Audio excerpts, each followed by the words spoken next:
Gentlemen, welcome to another episode of the Spiritual Bro Show. I'm Dr. Amir, and with my esteemed brother and colleague Drago Reid, we're your spiritual bros. Today we've got a fantastic guest, Susan Long, a master healer with a background in law enforcement, also a super soldier of unimaginable capability. We're truly honored to have her today with us. Welcome, Susan. Thanks for having me. It's nice to see you guys again. Yes, indeed. Yeah, it's been a while. I had actually seen Susan a couple of times at different conferences, and we've always had an awesome time hanging out. She's an awesome person, and we've got to talk behind the scenes about some of these things that we've went through. And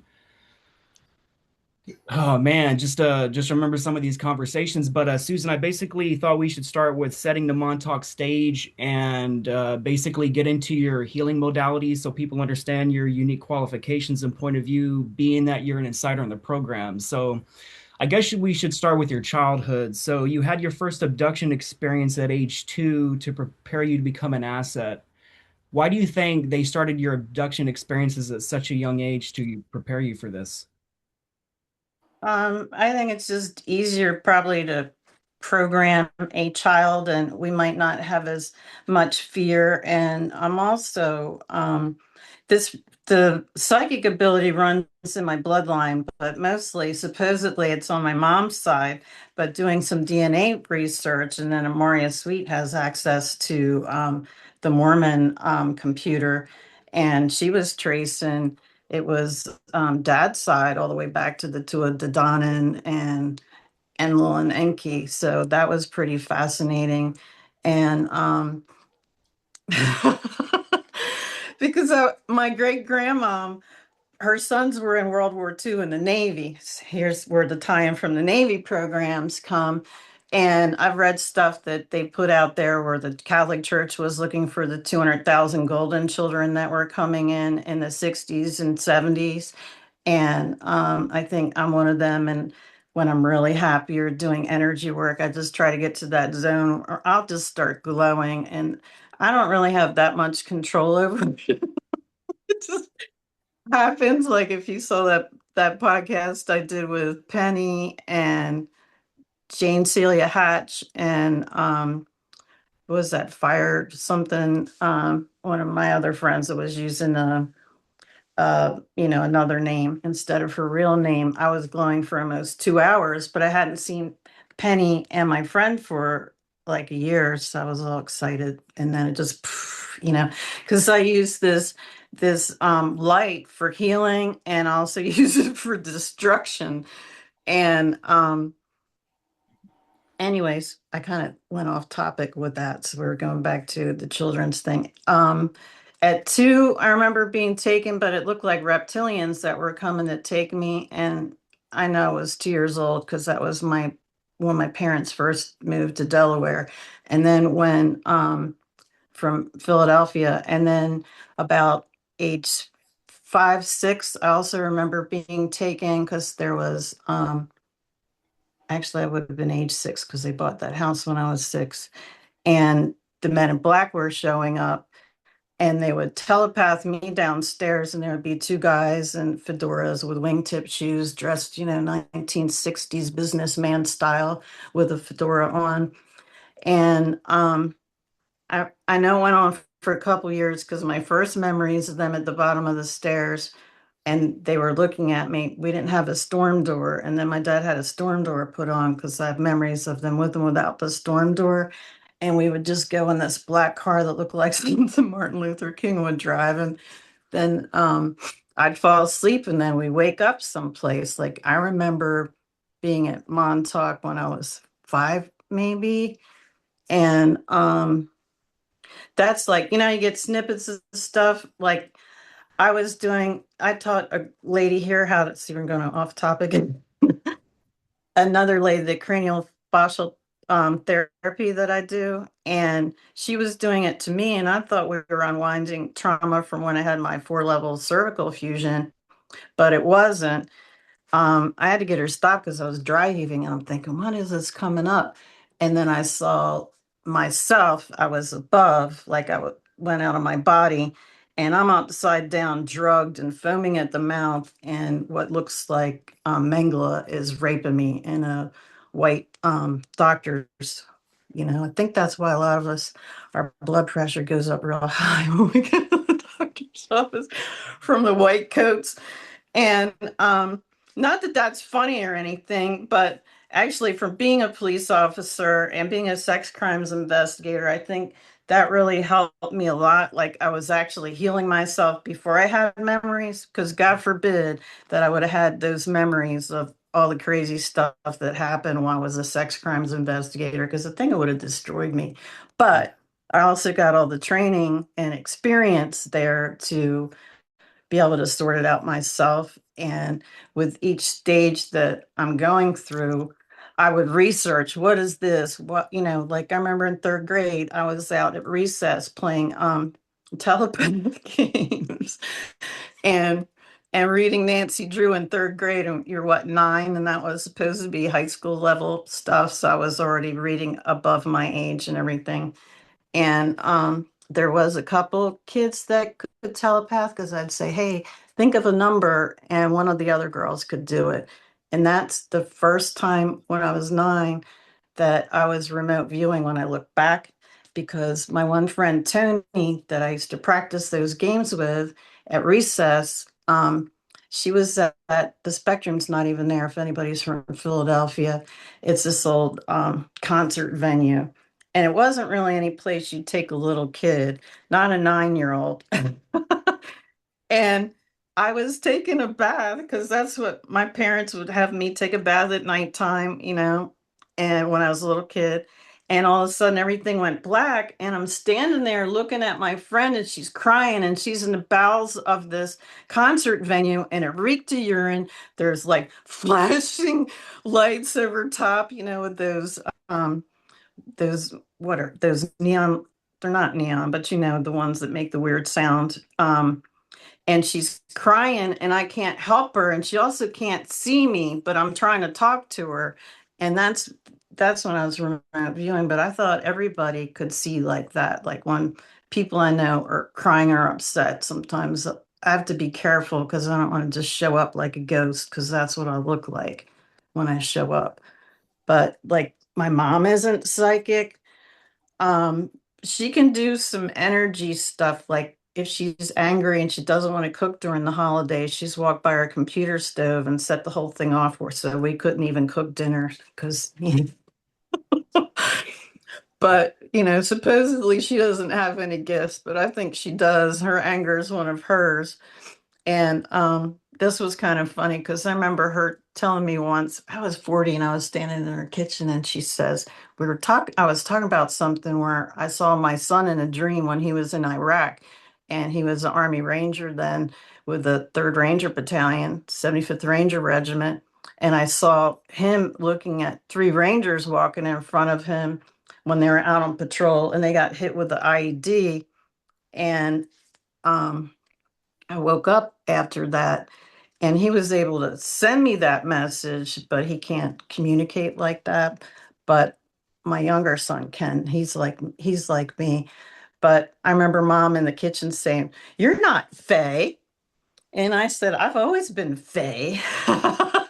And she says, you weren't born with a cowl over your head, because we're Irish descendants. I'm a 3rd-generation American. And I said, "Well, you were unconscious when I was born. How would you know?" And that shut her right up, because, yeah. Yeah, Mom, I probably was born with a cowl over my face, which means you'll have gifts. But people knew that my great grandmom, here's the Navy, and my great uncles, my great grandmom had 18 children that lived, and I had quite a few great uncles in the Navy in World War II. And she knew when her sons were injured in World War II, because their picture would fall off the wall. And also when I was 9, my mom's best friend passed away from leukemia. I don't know why this still triggers me. But anyways, I missed her because I'm 9 and we couldn't go into intensive care. I think he had to be 14 then. So it was 6 months of not seeing her. And this was my mom's best friend. She was like my second mom. And sorry about that. Bless you. Anyways, I'm Yeah. sleeping and she comes in my room, turns my night table light on, and she sits on the bed. She's talking to me about how she's not going to be there. And I'm 9, so my 9-year-old mind's going, but you're here, you're healthy, you have all your hair. Because I heard she went down to like 90 pounds and lost all her hair. And she was 5'8", 5'9", like me, 150 pounds. She was she was just normal. She had glorious brunette hair. And I remember she's like, I'm not going to be at your high school graduation, your wedding, all this other stuff. You'll see me in a long time from now. And then she kissed me on the forehead, tucked me in, turned my light off, and left. I'm ecstatic the next morning when I wake up because I'm like, yay, she's out of the hospital. She came to see me. And I'm like skipping down the stairs and I see my mom because we were in that typical American suburban house where, what do we have? 2, 3, 4 bedrooms, 2.5 baths. So I come down the stairs and I'm in the front hall by the front door looking at her. She got her back to me and she's smoking a cigarette.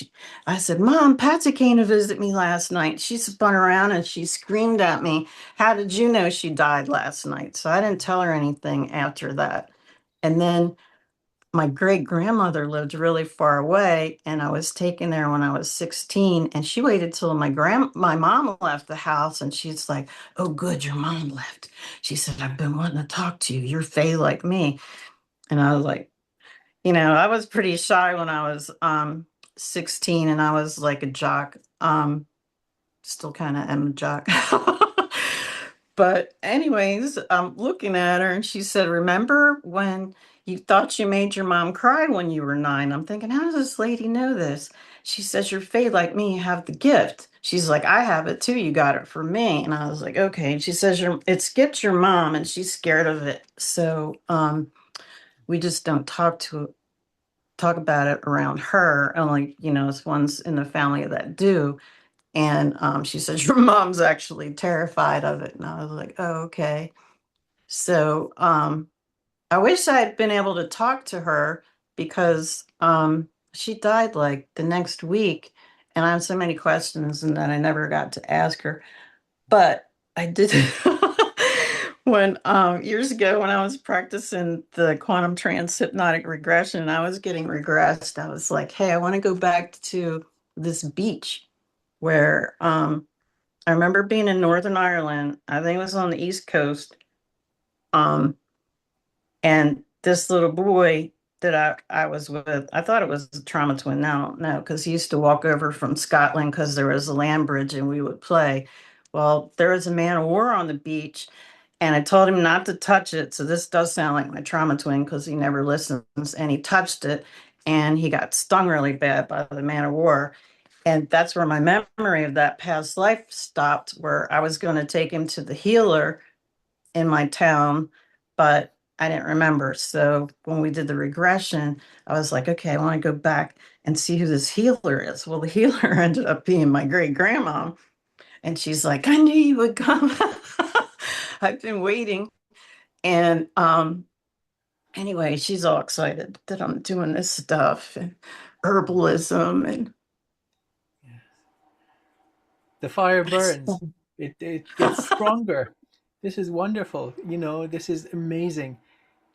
Susan, you mentioned a period in your life when you were working in the law enforcement, and some of these memories you mentioned were suppressed. When did they start going offline? Because they obviously emerged back again. So, was there anything that suppressed the memories during, let's say, your career in the law enforcement? Can you recall anything that would have had this effect on you? that suppressed it. I don't know. I used to drink back then because you couldn't do anything else, but even the drink didn't stop like the precog dreams and things like that. But Yeah, I had a lot of them because when I was a cop, I'd have precog dreams where I'd be in somebody's house and I'd look around, I'd know where the drugs were hidden, where the guns were, who was gonna act up, who's gonna be froggy. And it was kind of creepy, weird. And I always, like I said before, I thought I was protected because I figured God just showed me this so I wouldn't get hurt. And I used to talk to God and pray a lot, especially when I was a cop, because you could see some really bad stuff happening. And you get some survivor's remorse dealing with that. What was the question? I So, think I so, went so off they never topic. really went offline. I mean, they were always there, whether it was sort of like precog dreams or that sense of intuition. So it was always with you then. Yeah, or just knowing stuff because I would just know somebody was going to do something, or my guides talk to me. Like I sent Drago a picture earlier. Like I remember coming back from a conference once and I was sad. This was back in 2024, 2023. I think it was Journey to the Truth. And I was like, oh, I'm not going to see everybody for a year. And all of a sudden, and I'm sitting on my porch swing, and my guide's like, get up, take a picture of the garden. And this little blue sprite showed up. Well, actually, it's a bunch of blue sprites, but the fairies do contact me, and the ones I see are human sized usually. The sprite let me catch it on camera, though. Does Extraordinary. does this fate connection connect to you being this golden light being that you are between lifetimes? Because I know you've described it as kind of like a Mergovingian kind of lineage with golden armor, golden boots, golden hat, and you're just kicking ass. I'm just glowing, and then I could make like this plasma aura that I can, like, it doesn't hurt me, but I can pull like fireballs out and throw them at people, and that becomes like another shield. And I remember, was that the trauma twins was saying something about Lichtsoldaten. I don't know. They I was said going to that, ask about that. yeah, that I'm our actually a souls, level three. I'm level three Lichtsoldaten. it's they said something about our souls being so old that they didn't know where we came from. Yeah. I can tell you. Well, well, well. When Earth was moved to this part of the universe, they didn't completely understand the Stargate network that is the legacy of the founder beings. So they kind of screwed up a little bit. It melted the crust of the Earth and the entire planet. So for a number of hundreds of millions of years, Earth was completely molten. So that's when the Guardian crystals were installed, forming the original dragon grid, or the nervous system of the planet. And while stuff was starting to cool down, the first form of elemental life emerged. That is you, my wonderful friend. So you are elemental, coming in the form of red dragon, fire elemental, and along the line you would have incorporated different types of elemental and non-human life inside you. So you're one of the original beings resident on Mother Earth, and that's why and she and loves you a so red much. dragon. Oh I yes. saw my red dragon during lockdown because I remember the ex said, "You're red dragon." I said, "What?" And I picked up my phone to look because that was the closest mirror I had, and my whole face was like, fairy tale red. Yes, My eyes yes, looked the yes. same, and I was like, "Ah," and Yes. I dropped the phone, and all you get is like my brow looks weird, and because I looked cute a couple of minutes before that, and then like you see like my chest, I don't have any wrinkles. But I sent that one to you too, Drago. That was all I got was last like 90 seconds. I got you can kind of see scales turn back into flesh on my décolleté. And I remember being a little horrified at the time because we were in lockdown then. I can't go to the grocery store. If I look like a dragon, somebody's gonna shoot me. I live out in the Midwest. And I don't want to hurt anybody. So luckily it only lasts for a little while because in 2019 when I went to SETI, I knew something was waiting for me when I went there because I remember fleeing Lyra, but I wasn't really interested in ETs. I wanted to see the Bigfoot family. Bigfoot's still on my bucket list. I want to telepath with some Bigfoots. And when I got there and I was by that Pleiadian circle, there was like this hedge with a garden stool there. And I sat there, I was meditating. My guide says, take a picture. And I took a picture, and my eyes are like this, Yeah. and my whole upper lip looks like a cat lip, and it lasts for like 90 seconds. But I hope that's my DNA from different lifetimes and not something they put in us in the programs. Because I also remember making weapons of light, like swords, um, staffs, other weird Yeah. things. But then the two of Dadonin have them, and they also called them the shining ones. And I've been shining since that I've caught on camera since 2019. It just depends how long it lasts. And Shining Ones is another name for the Anunnaki as well. For those that don't And know two what, of Dadonin. yeah, so whoever doesn't know what Lichtsoldaten means, that's a German word for light soldier. And what they would do is they would take certain kids, certain Omega class kids like me and Susan and Amir, and they would torture us until our light body would activate and we can bring our source code through our physical body because it was already hybridized at that point. So coincidentally, Susan was known as the original Jean Grey of Montauk, and the Red Dragon makes 100% sense because a lot of these comic books were created from a lot of the people that were in the Montauk experiments through numerous deep underground military bases across the planet. It wasn't just at Camp Hero like me and Susan were at, but like this was a rampant kind of practice, and that gets into the the gate program, talented and gifted, and they were looking for those kids with those light abilities. So just like Susan says, you can think of a weapon and it'll physically manifest and you can shoot it. It's like a almost like a plasma fire. So I actually pull from my dragon self, my void self, my dragon fire, and Susan's pulling from her red dragon. Amir's pulling from his black dragon. So like these are really dangerous combinations for kids in the programs, and that's why we're targeted at such a young age, even in vitro. From the moment inception happens, they're starting to program us for Well, that role in that's the future. another thing I noticed, like doing the cranial sacral therapy, is they're even taking us out when we were gestating in vitro and then torturing our little fetus body and then putting it back in there and into our mothers. And I don't know if how they were doing this, but I know it happened to me because I saw it happen to myself. And also, I was doing cranial sacral therapy to another asset. I saw them doing it to him as well. Yeah.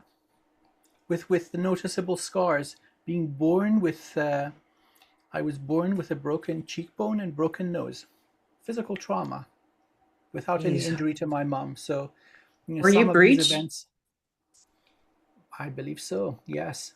Because he Uh, was too. Because I remember yeah. touching him, and then I'm a medical medium too. I'm just kind of humble about my abilities because I'm like, what if I can't do it next time?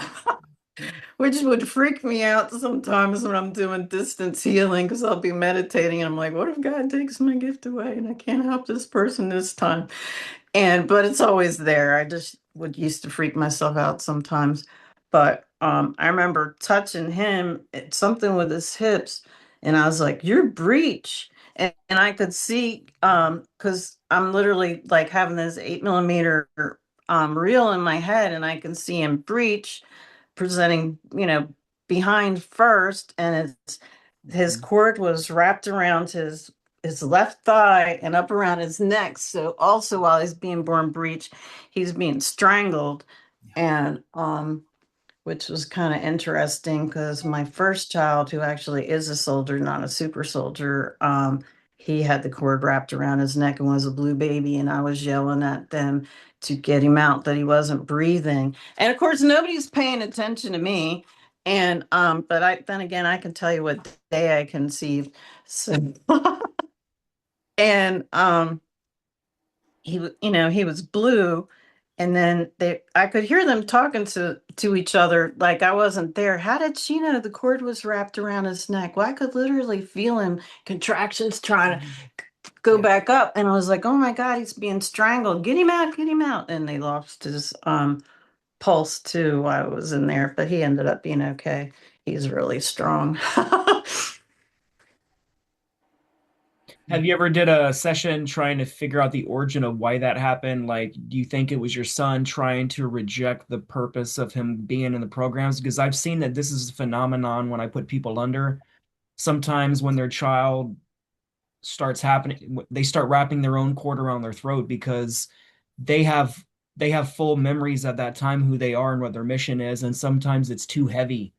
And it's one of those ways of trying to prevent them from actually coming in. And then the secondary part is the program's trying to neutralize a possible timeline of that That's you physically interesting. being in the timeline. I ask always when I have someone that happened with that during birth, there's always a reason for it, especially when it's program asset related. It's never random, ever. Well, I didn't want either of my kids to go in the program. I tried to get my tubes tied when I was 18 and they wouldn't do it. So I asked a couple of times, and now I know why I was scared when I was a teenager that they would abduct my kids. And I also was on social media for a long time because I thought somebody was looking for me. And now I'm kind of like, you know. That's why I've had zero kids and I'm 46 years old. It's been a really tough life Same to here. voluntarily not to. This is a burden we have to take on because, like, we know what's going to happen if we have children, man. Like, I don't want to pass that burden on to a child and them get thrown in the programs and get SA'd constantly and tortured and become another experiment. The experiments end with me. Yeah, because my youngest, he used to brag about how he could talk to mommy when she wasn't there. And I'm like, please stop doing that. You're going to get kidnapped and I'll never see you again. And I don't think he really grasped the gravity of the situation. Like with his older brother, he never exhibited any kind of psychic abilities, but the young one definitely, you know. Non-assets never get it. Yeah. Well, it seems that these programs have been going on for an incredibly long time, at least 500,000 years, 500,000 years, and something is changing in the most positive way. That the source of energy from most of these programs, which comes from the harvesting of life force from the mass of humanity, this is becoming inefficient. The system is losing power. And so, as they are losing power, they're becoming desperate and chaotic. And so, right now, we're at the worst of the worst time, the worst period in human existence, and there's no other way but up. And so, we're going through a cleaning. There are so many audits happening. Again, we're looking at the spiritual component of this whole mess down here. So, very much so, it is a battle for the destiny and the soul of humanity.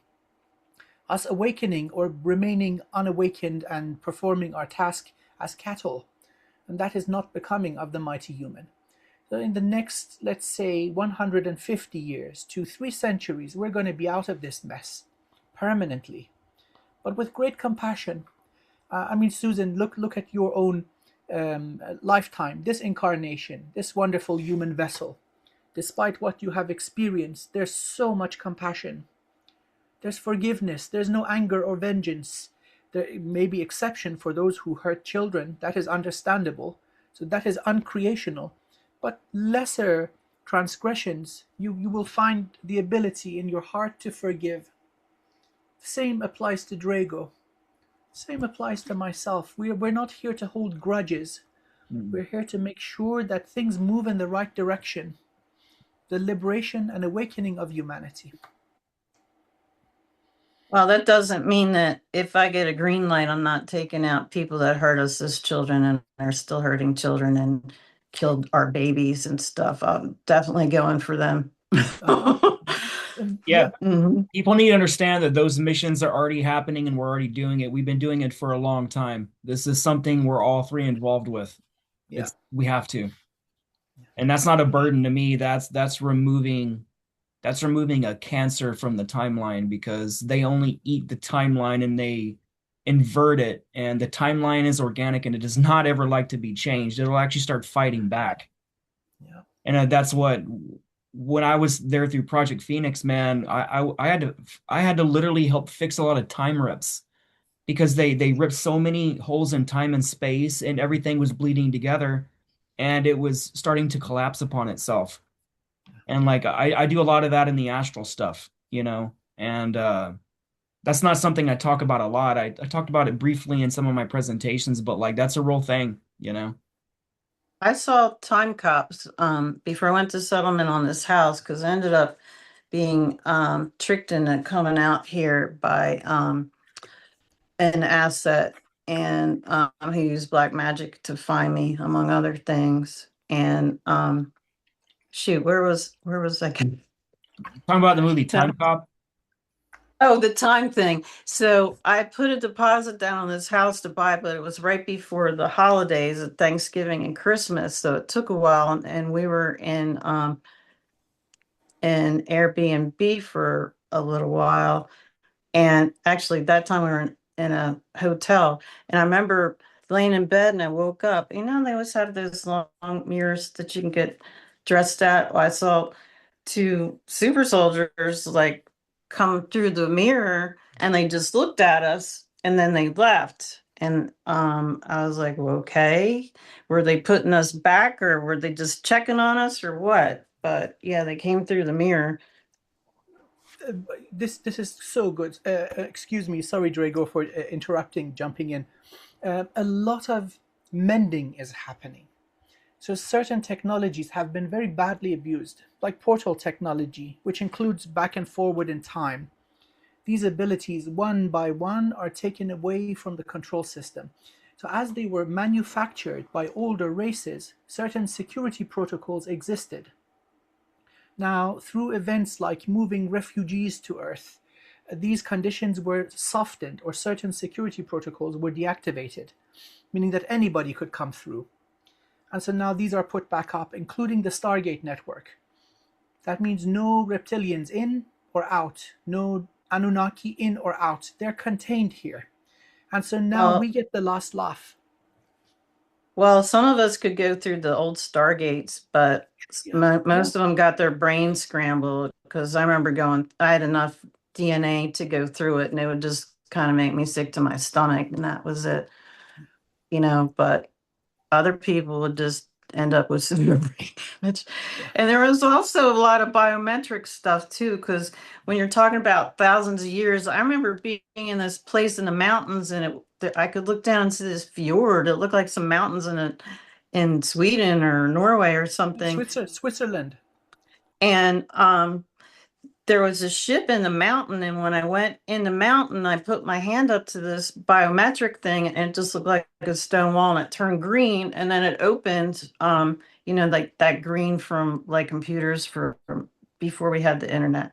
And then I went in there, and there was old medical bays and stuff, and I don't know how long that ship had been there, but they were using me because I had enough DNA to go in and do the biometrics for stuff. Because I don't know if I left that ship, but I know that we came there because it was me, a guy, and another girl. And I've since met the girl at a conference. She walked up to me and she's like, "Do you remember me?" And I'm looking at her. And I'm like, hmm. And this was back in 2017 or something. And then I was like, "Oh, I remember you now. You're the one that was with me on the mountain."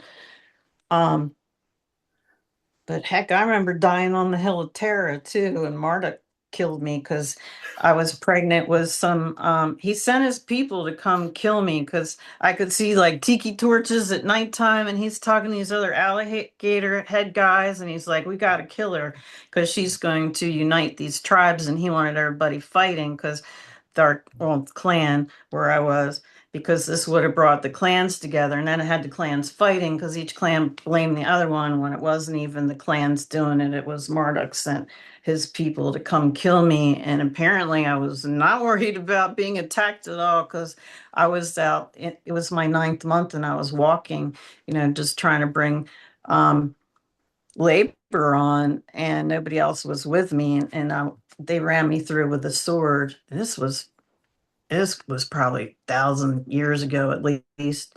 And my partner, who I was pregnant by, came and saw me with this sword stuck in me. And he tried to fight them, get some retribution, and they killed him too. But at least I got to see him take out a couple of the assholes that killed me before I expired.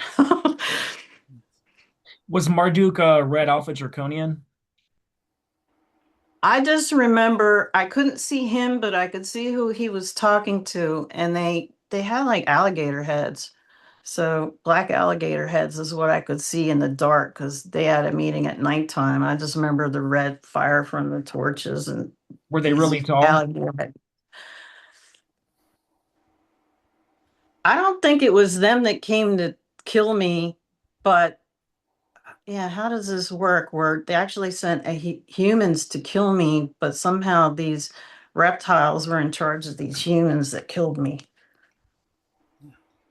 Yeah, because you're talking about the being that John Whitberg encompassed, being called Sobek in Egypt, and that was part of Project Ibis. And they were helping run Egypt, these alligator beings. They were just some of these gods that were helping run Egypt. I remember living in ancient Sumeria too, so Yes. Were you My Anunnaki at wonderful that friend. time?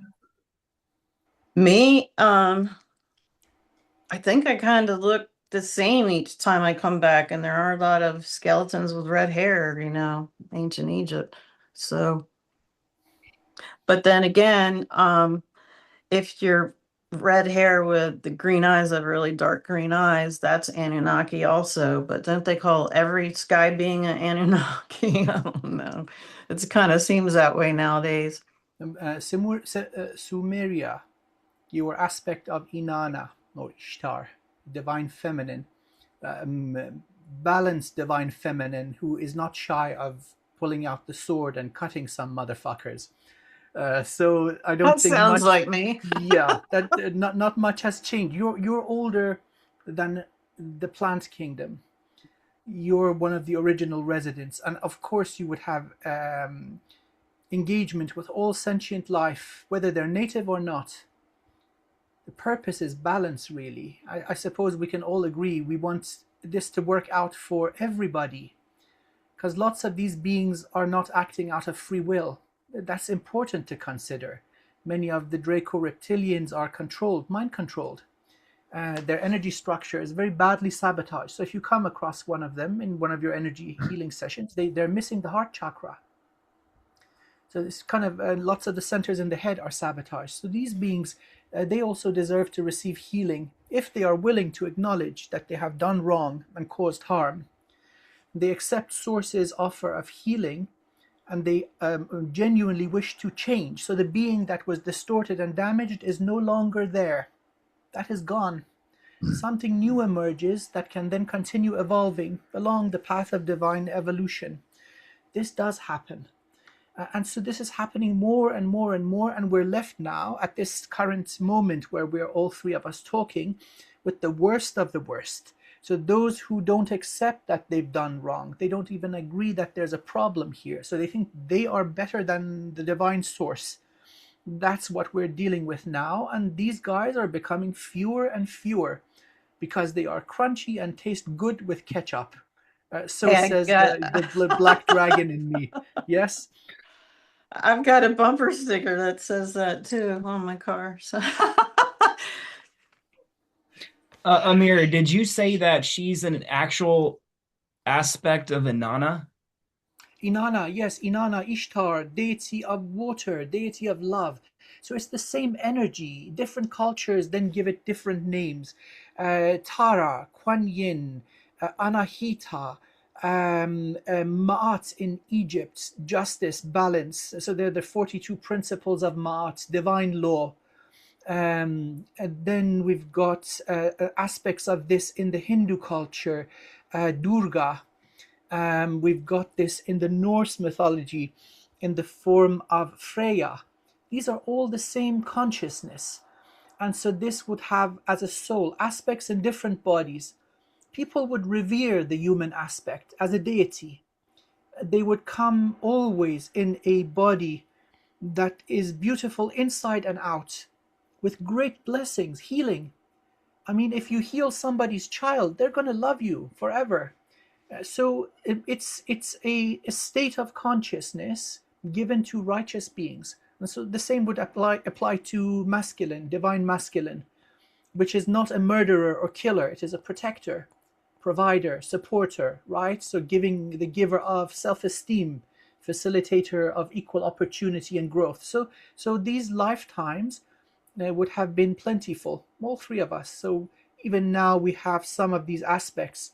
Ideally, it would be a balance between feminine and masculine, regardless of the gender of the body. So yes, Well, sir. Amir, you want to know something that's funny? Actually, my nickname on the police department was the Mighty Isis. Because they saw me, yeah, when I was a rookie, that was the name they gave me because they didn't realize I was pushing guys' chi because I pushed this guy and he went flying down the road, and I was just like, Yeah. I still I still get asked how I picked up like big, huge guys and just drug them out of houses by myself. And they're like, "How did you do that?" And I was like, I just used my legs. You got to remember in the gym, I was like, doing those sled things with like 1,000. And But I Drago, I'm also knew kind it of was so, other you stuff know because when what I Drago is get going on now. angry, I can use that. He's going in his memory, checking all the data that he's accumulated, and thinking, "Oh, weren't some of these guys assholes?" Yes, the Anunnaki use the title. They're using the title of the deity. For example, Shiva. This is a state of consciousness, divine masculine. And guess what? This became one of the titles of the Anunnaki ruling India, one of the high capitals of Atlantis. Well, high capital was in Ireland. There are other regional capitals that are occupied by members of the Anunnaki bloodlines, and so they would have taken the title. It's not the divine soul. They were just using that honorary title to control people in their kingdom, in their domain. So when you said that about her being Inanna, that automatically explained Marduk because Inanna is the daughter of Enki Yeah. and Marduk is the son of Enki. So that would allow me to believe because since it's a war of kingship, it's also a war against the goddesses too. So like that would have been some internal kingship trying to usurp a possible controlling aspect of bloodline because that was And he constantly killed happening. And they killed me on the Hill of Tara, of all places. That's where the high kings were crowned. I was out Yes, walking on the yes, Hill of Susan. Tara. They almost Interesting. killed me this time round. I did some energy work on the hill of Tara. I pulled in so much chi into there's a guardian crystal underneath the hill, about a mile down, and I got energy burns on the soles of my feet, black and blue, Dang. bruised like hell. Um, but I suppose we live and we learn. Susan, you had mentioned mirrors earlier. To the people that are not in the programs, can you discuss the importance of mirrors and what they actually are? Mirrors are used as portals, and you do. Actually, I was working at this contracting at the spa, and this esthetician downstairs. So that place is haunted anyway. A lot of places out here in the Midwest are, but she didn't know better. So she's got multiple mirrors. Actually, she had three all facing each other in her esthetician room, and all of a sudden the owner, because she knows I know about all this weird stuff, she's like, I went to walk down the stairs and she goes, I saw this thing, and she tries to draw a picture of it, and I said, oh shit, you saw Archon. I was like, did it make this metallic sound? It sounds like it's dragging. She said, yeah. And she said it was threatening to kill my husband, and my husband can't see because she's fey like me. I'd like to work doing energy work with her because we can see what each other's doing, and I can actually see her guides, and actually think one of her guardian angels is the same as mine because one of mine is called Bartholomew, and her guide introduced himself to me as Bart. And I was like, how do you have one of the same guys I have? Because I've known Bart's been hanging out with me for a long time, and I've got other ones, but yeah. And she has her twin sister that died in utero also works with Bart, which is kind of cool because I'll see them both working on me. So, Amir, you talk about the Archons a lot. Could you tell the audience who the Archons are and basically what their role here is so people really understand it? So, archons are currently restricted to Dimension 7. They don't have access to higher dimensions. So, pure angelic beings, let's say pure Asgard, pure Mantids, pure Arcturians, they are not inflicted by them. They came in as part of the infection of mind control, afflicting the Draco reptilians. They are a form of artificial life, so they started out as technology but went badly wrong. And so they've infested 3 universes, -3, -2, -1, and they arrived with the reptilians into our universe. So it's essentially a form of mind control. The best way to describe it using pop culture would be the Borg Queen from Star Trek, assimilating different cultures, different beings, and trying to gain technological ascension. And so souls that pop into human bodies are of utmost interest. That's one of the purposes of these programs. So very, very unique souls with codes that would give them access not just to higher dimensions, but let's say inter-universal portals, natural gateways are of great interest. So they would be identified before the sperm and the egg mix, and we've got the first cell, and then they go to work on you trying to copy and replicate codes. Now, interestingly, the mighty human is far more ancient than the arrival of these beings. So the purpose of bringing them in was to strengthen us against psychic and energetic warfare, the abuse of spirituality, aka black magic. So stuff that would inflict our grandparents, our parents, we are becoming immune, and the next generation is completely impervious to many of these effects. So we're out evolving them. Many of the Draco reptilians, because these are usually matriarchal, they have an empress and then she controls the children or the clan. If that soul incarnates into a human body and breaks free of the mind control, then she can pass her immunity to her children. So in one go, an entire mothership, tens of thousands of Draco reptilian souls regain their freedom and they start healing. I've seen at least 3 of these Empress class powerful reptilian souls heal. Now, they're kind of unusual, and I'm getting goosebumps, chills just tuning into their energy. First of all, their psychic ability is off the chart. They've got this ability to induce bliss. That's how they control the children or the clan, but it affects humans too. And so they are usually targeted very heavily. So they're going against the flow of the major control system. So that's what I know out of sessions that I've done, but also personal interactions with these very brave souls. So they kind of were brought in to heal. So they heal. They were brought in so humanity is exposed to get tougher. And at the end of the day, there'll be no more archons. They'll be a thing of the past because it's just AI gone bad. That's what I understand of this topic. So, most of our audience is not familiar with how the AI predates a lot of things and how this AI has taken over numerous systems and came here and helped conquer worlds. Could you also give like a brief kind of synopsis of how that was even possible so this conversation will make sense to the audience? This would have started by sampling divine creation, like what's happening down here. Soul codes are sampled, but not to perfection. It's impossible. You see, divine creation is continuous and infinite. It doesn't matter how much you zoom in, it is still infinite and continuous. So what you're left with is a process of sampling, equal steps in time, and you take measurements. So the data becomes discrete. And then the best thing that you can do is fit a curve to the best of your ability, and you've got something that may or may not work. And so with this type of approach, there's always the possibility of something going wrong. Disconnected from source energy that would enable natural evolution, these systems also naturally degenerate.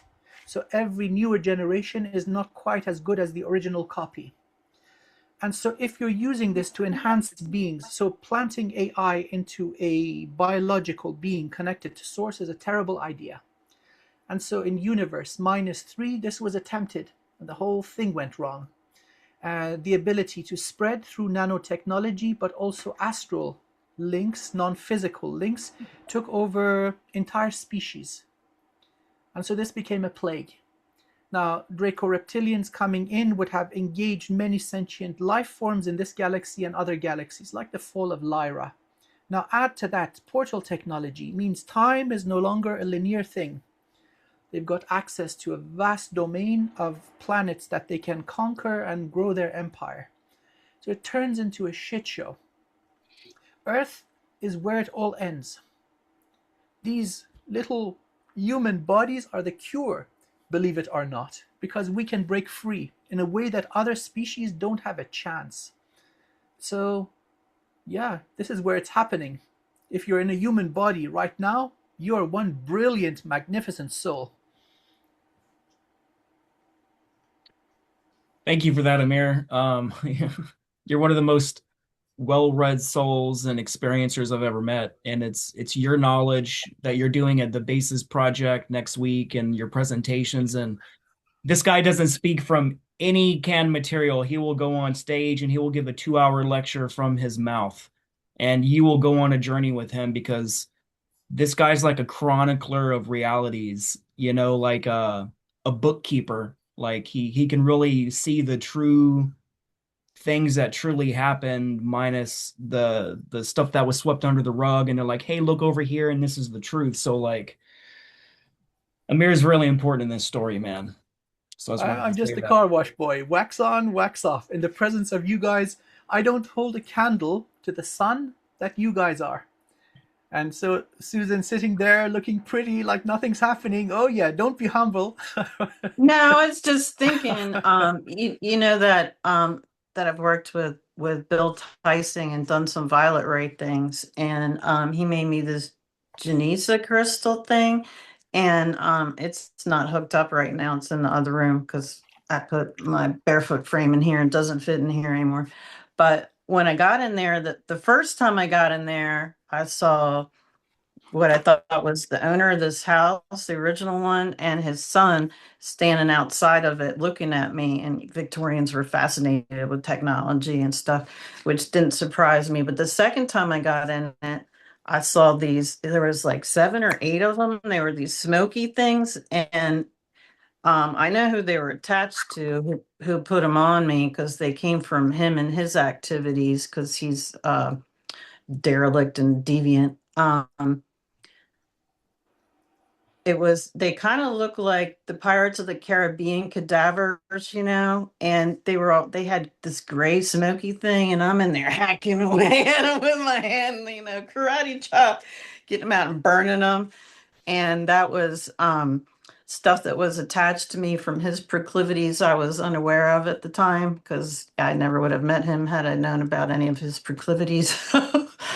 And yeah, that made me feel a lot lighter. But yeah, you have to be careful with some of these. Some Dracos are nice and some are not, and they will siphon your energy on purpose. Yeah, yeah, yeah, absolutely. So now perhaps we could move to a passion that we three share, and that is undoing the mess through healing work. And so I suppose the next statement we will also agree upon that there are some magnificent souls out there that have been beaten down and traumatized and injured and bound and messed with in so many ways. And there's always a way towards healing and fixing and getting them to remember stuff so they can start healing themselves and remembering and becoming that magnificent being that they have always been. So, Susan, with the healing stuff, When did that begin for you? Please don't say before physical life started and when I was a red dragon. I know, yes, but I mean this time round. This time around, I realized when I was a police officer that I could calm people down, and I realized there was energy coming from my hands. So I started researching it because I'm a nerd like that, and I was like, "Oh, it must be Reiki. Maybe I should take some of these Reiki classes to figure out what this is." And yeah, whenever I don't know something, I'll go research it. Yeah, I should have PhDs in them. But sometimes you can find the answers, sometimes you can't. And then with the healing journey, like I see new stuff all the time because people are like, well, what will you see with me? I'm like, I don't know. It depends on what your body needs to get rid of this time. You know, each time's different when I work on you and what your body's ready to release because it's not going to release stuff that you're going to be too traumatized about. But also, it helps if they know certain things happen to them and they want to be put in a bubble because I'll put them in a bubble in a place where they like to be when they were a kid and just go up and down the timeline and heal all the way around it. And that seems to work really well with people that have been victims of sexual abuse. So Did you not realize that these abilities you had when you were an officer was bleed through from you being an asset in the programs? Like how much memory partition did you suffer from where you didn't connect these abilities? Because I think I'm a little special because I was hard to keep me programmed when I was a kid, and they end up putting me in a facility because I was hard to be programmed. But I've known about my abilities my entire life, you know? So how much bleed through really started coming through when you were an officer versus how much you remembered when you were a kid?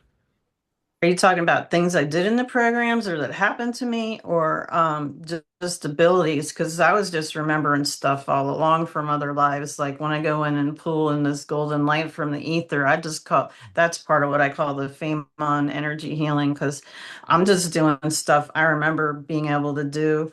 And I'm remote viewing into you going, does this belong here? Does this not? What is this? Should I ask this person this or are they going to be traumatized? And my guide usually gives me good advice. But because sometimes we're going to see stuff that they didn't remember. But like I would say the majority of the SSP memories came back when I started watching the thing Corey Good was on because I was like, what the hell? And then I watched one of that was back in 2015, and then I watched one of Penny's shows and I was like, oh shit, I don't even want to look at this. I know I was in this crap. But um like I was having dreams when I was a cop that I'm and it kind of reminded me of the Terminator movie because I'm inside of like the bowels of a ship or something, and there's like steam boilers and stuff in those, steps with the holes in them, the metal ones. And I'm in a shootout with some German looking guy with blonde hair and blue eyes. And I wake up and I was screaming. And my late husband shook me awake because I'm just sitting there screaming in bed, holding on to where I'd been shot in my shoulder and in my thigh. And that was one of the ones I just didn't put it all together until like 2015. Like I didn't understand why I was fascinated with the occult when I was little because I remembered some of the weird occult stuff they would do to me, and I thought they were dreams and they weren't.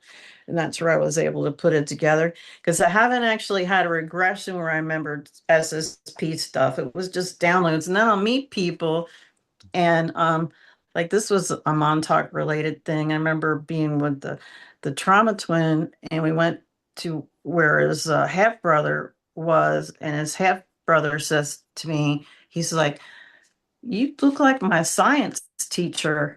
And as soon as he said that, it's like ping, and I could see me in Montauk teaching him how to do telekinesis. And we would just sit Indian style, and I'd have the kids put their knees to my knees so they could feel my energy and make it easier for them to feel things. And also, I like making the Merkaba with and I just looked at him. I'm like, I was your teacher, but it wasn't science. It was parasciences.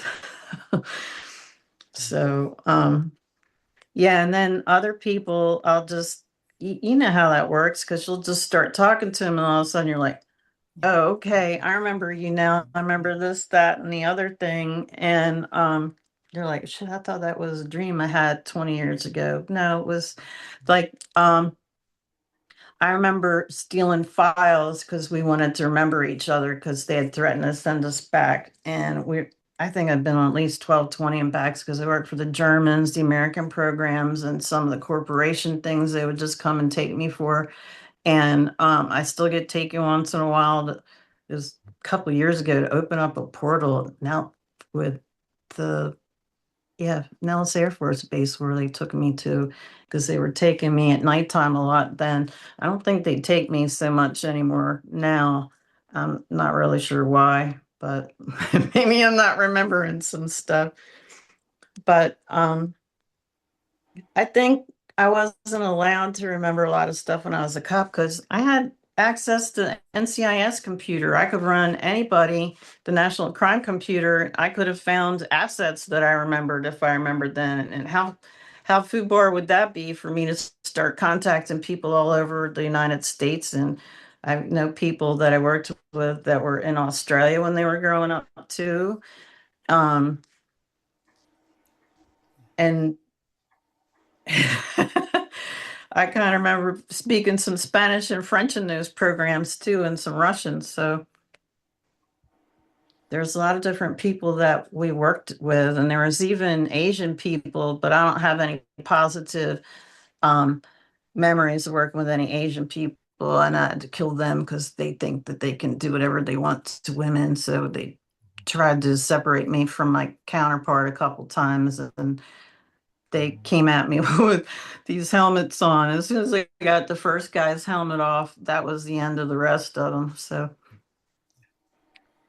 because they tried to lock me in a shipping container with them, and I just telepathed my counterpart, and he came and he was bending the door trying to get in the shipping container, and I already had two of them down at that point. Were dead. And then I was working on the other three. And it doesn't take long once they piss you off because when I'm doing healing work, I'm going from my heart chakra, which is their first chakra. The other ones are control systems. So it's pure love that think about things you love. You want to get up into that vibration. But then the same thing with because somebody was watching me once when I got mad at something. They're like, look at you, your vibration doesn't lower. I said, yeah, because I know how to use that light frequency to heal and I know how to use it to kill, but you have to walk the middle path because I don't want to be like those Draco reptilians and um parasiting off of people so that they're practically dead. That's how they usually leave you because they're malignant narcissists. So When you That's mentioned very when you interesting. go ahead. Please go ahead. Hey, when you mentioned the Asian SSP people, were they Japanese, Chinese? Do you remember? um I'm not sure because they had helmets on, so I couldn't see their faces. I remember just seeing like this much of their skin, and I could tell by their skin tone that they were Asian. And they had red and black, it looked like motorcycle outfits on. That's what their uniforms look like. Hmm. I was trying to figure out if it was Red Dragon from the Chinese. They also go by Hong Long, and then the Japanese SSP goes by YNK, and then there's also Arasaka. So I was just trying to figure out which group that was. I don't know. There's usually five of them, and they didn't win because I'd end up killing them all because they didn't know who I was. It's hard to kill Jean Grey, man. Not a lot of people have a Red Dragon light body origin that can just take care of it. Yeah, and especially if I'm in my smart suit, because I remember climbing up a wall where we had actually that was Anne was there. We had big earth movers, and she was teaching me how to maneuver this cargo ship. And I was just walking around, and these guys broke in one of the airlocks. But the weird thing was they were mongoloid. They were real ugly looking in the face, and they were like 5'6", and they had these. I remember their shirt was black and they had like a gray spider embossed on it. And I had some kind of thing because I killed the one guy, had telepath my counterpart, and I'm up the wall and I got this spinning thing, and the guy's reaching at me, and I spun and I cut all his fingers off, but he didn't retract his hand. I'm like, why is he not feeling pain? That was so weird to me. And yeah, and the other two guys were like, how are we gonna get her off the ceiling? So, because I had just crawled up the ceiling with my mag boots and was kind of hanging out up there, and they were looking up at me. But yeah, killed all those that time, and I remember the other part walked away because I can also telepath. I knew what their plans were for me, so doing as I do, I cut their twig and berries off and shoved them in their mouths and dropped them off on their flight deck as a "don't fuck with me" kind of message. So Well, that's a powerful message. I think that does yeah. the trick. I don't like rapists, pedophiles, or attempted rapists. Even if you Yeah. attempt, I'm going to kill you and Yes. cut parts off for That's your that's that's crimes. that's one of the things that seems to be common with your energy. This is personality of the soul. This would be true every single lifetime. Um, Hurting the innocent enrages you, and so in every lifetime, in every body, in different shards of your soul, you would have protected the innocent. So children, women, those who are elderly. This is something common, and so that's also a property of the divine feminine, righteous divine feminine. You've got some Kali in you, Mother Kali. Oh, I I like Polly because I I remember love Kali. She one every time working on it was another asset, but she's far away from me. And she's like, I feel like they're trying to kill me. She was having heart palpitations. And I just pull your energy body onto my table and I'll start scanning it. Just it's like you're actually there and I'll look into you. And I was doing that with her, but whoever it was, I couldn't see who they were trying to pull her energy body off my table. And I was like, fuck you, she's mine. And yeah, I had to physically grab her energy body and slam it on my table and tell them she was mine. They couldn't touch her, and then they left her alone. But that was scary because they were trying to kill her. you recently did major healing on me. I'm infinitely grateful. So the same process, I could feel you working. So I had this object in my hip joint, which you removed for me. Instant relief. Instant relief. So I'm very grateful for that. It was actually becoming a pain in the butt. And you could Well, also that's get the, yeah, it you looked could, like you had piriformis syndrome because I could see your piriformis going across your butt because it goes from your sacrum to your greater trochanter, and it was bright red. And I was like, "Ooh, this is what his problem is." Okay, yeah, yeah, yeah.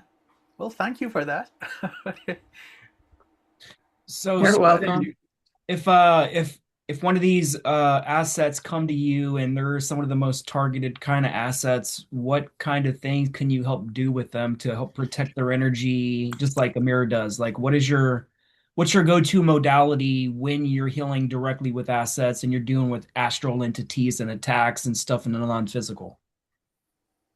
Well, mostly I'm trying to pull off all that crap that they're putting on them to control them. And then I'll go back through in that golden light that I take out of the ether. It's kind of like every place where I pull something out of your aura, you got a little hole. So then I cover you with the golden light. I just walk around my table. You probably think it's weird with a pendulum. And I'll just say to the pendulum, we're going to fill her and cover this person with golden light. And then I just cover them so they're like in this living, sleeping bag of golden healing energy, and just their faces sticking out so they just look like a happy little kid. And I'll flip them over and do that on the opposite side too, because some people have kick me signs on their backs and they don't even know it, that are like etheric. And you can have, shoot, sometimes some of these people that attack you leave cords so they can feed off of you later, Mm. and they just have to be removed. And one lady out here, that's the one I put in a bubble because she had had a home invasion. It was really bad. Actually, she had two of them. And at the end, after I pulled all this stuff off of her, I was going around with my pendulum. And she said, are you putting golden light on me? And I was like, fuck, you can see that. And she's like, yeah. She's like, it's coming through you. And I was like, okay, because I'm just pulling it straight down and putting it into you. And sometimes I'll actually see a cylinder because it was actually, you could see it on that video we did. There was like a Yeah, cylinder in the middle the, of the, the the room. camera picks it up. Yeah, yeah, yeah. It's kind of uncanny. And you start glowing. And You become really ethereal. So it's like the boundaries of your physical body are melting away. You start And it turns shining. white on the It screen. turns white. It's really, really awesome. Like, oh my God. But the reason why I bought this house is because there's an octagon room. I want somebody to put a copper pyramid up on the ceiling for me, but there's nothing above that. It's an addition. So I'm literally like just bringing stuff straight down from heaven into that part of the room where I do energy work. And that was kind of wild. You could see that column because sometimes it'll just look like a column of golden light and it's got like the little fizzy things in it because when I'm feeling energy move, it'll feel like somebody poured soda pop down my arm, but it's not sticky. It's just all these tickly bubbles. And that's one of my tells, and that's where I'll know. And then I'll feel things as heat on people where they're having pain. I'm like, ooh, I got to check that out. And go in there like with the mirror. I was just pushing that golden healing light into his piriformis. I'm like, oh, so now it's and yeah, I do get in the frequency in my head where you're like, oh, the 528 heart chakra energy, because that's where I feel like I can put out the best healing energy. But then I also do like rituals where I'm using herbs and stuff and putting them in my bathtub. I'll have salt, black salt. I'll have angelica root in a little thing and put that in my bathtub, and then I'll play. I like Dr. Virtual has some really good stuff on there. If you ever check him out on YouTube and give him a donation, because I'll just sit up in my cast iron tub and do that. And also, if you're getting targeted, you want to be in an old house like this, because I got plenty of lead and asbestos.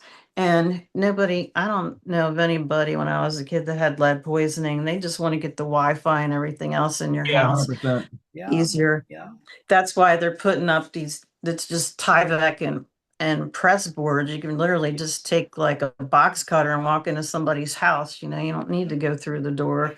You can make your own door. I don't Yes. want a house like that because it seemed like I had worse migraines when I lived in a regular house versus living in my practical magic house.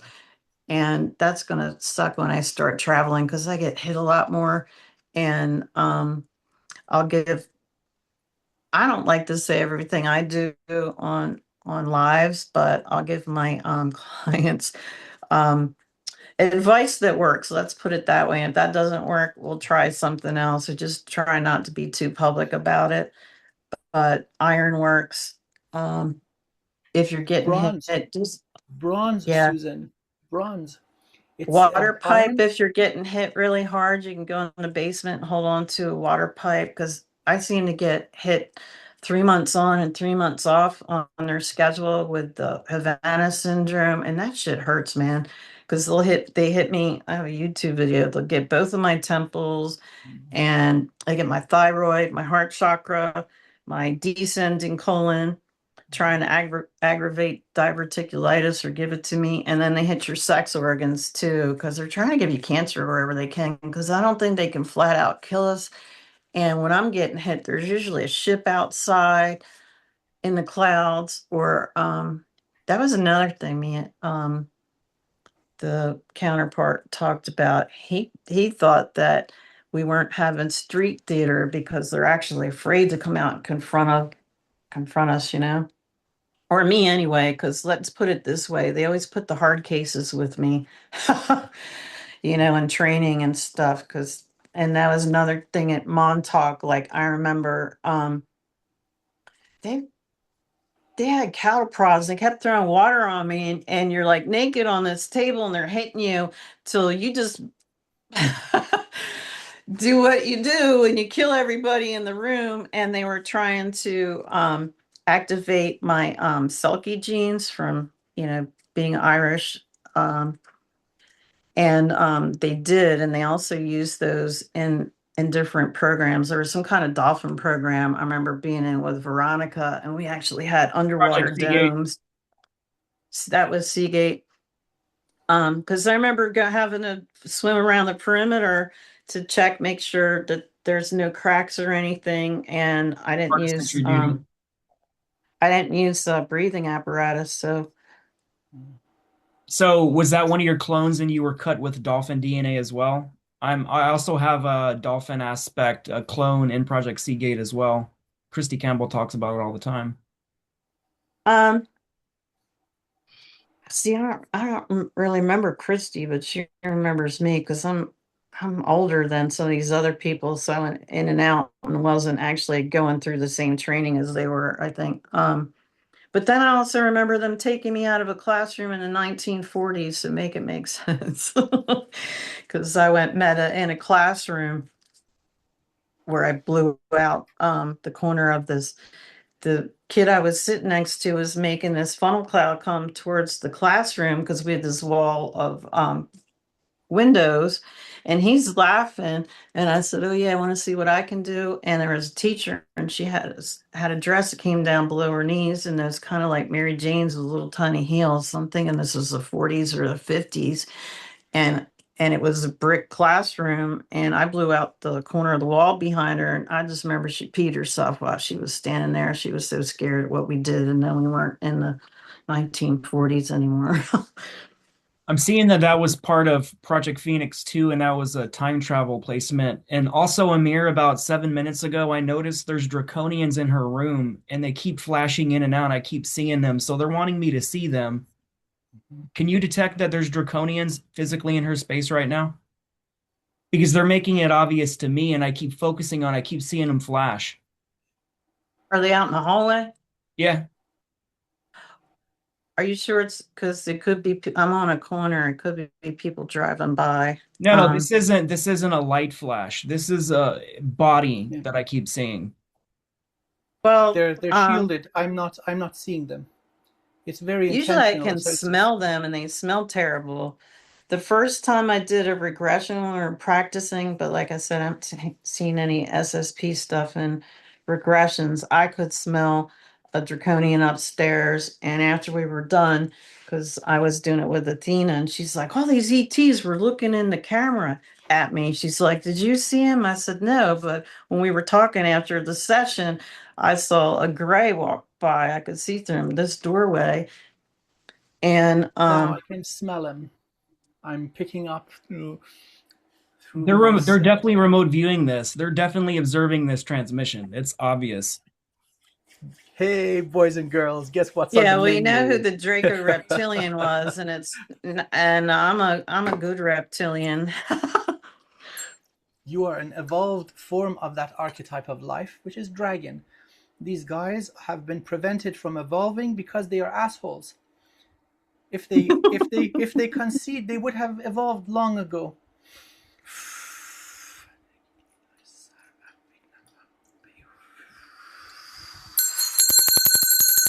But also, I usually keep that door closed when I'm doing sessions because I have leaded glass doors, two sets of them in the front of the house, and then I have like this Harry Potter bathroom under the stairs here, and that also has leaded glass mirror on it that's beveled. And if I happen to have them both open, things come through in the hallway. I've been sitting there watching TV and seen somebody standing there remote viewing me from the hallway. I'm like, excuse me, I didn't invite you here. Like when I remember cutting cords from somebody, and then all of a sudden they popped in the front hall, and I was like, "You're not welcome here. Bye." Everybody And they talks were, about him. which one? Are we talking about TA? Oh no. Oh, a different I one. saw Oh, that one I saw in my bedroom because he's a pervert and he likes to his head was just his face was floating around the crown molding. I caught him twice. Yeah, Um there's a certain SSP asset that is obsessed with raping other assets and watching them in the shower, and he watches Penny Bradley when she's showering, all kinds of stuff. yeah, and he also was when we were doing a FaceTime chat.